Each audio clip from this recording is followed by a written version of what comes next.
কেউ খায় না, এরকম এরকম 10 টাকা।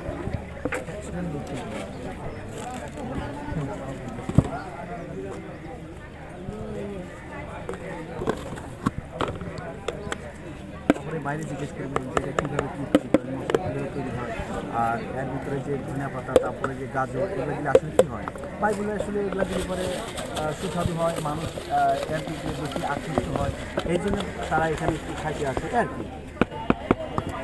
আপনার সাক্ষাৎকার নিব একটু। ভাই যখন খাবে না, আপনি খাবেন না?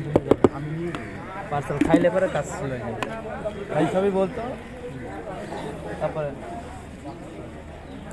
20 টাকা না?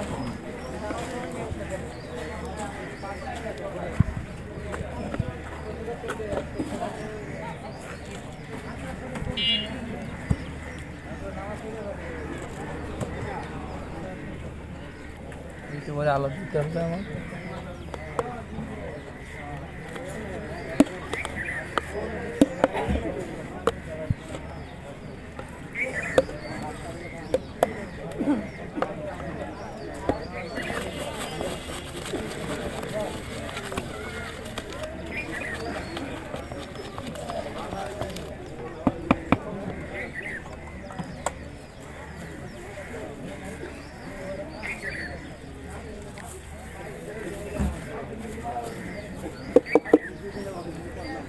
ভিডিওর মতো ভিডিও যদি একটা করা যায় না,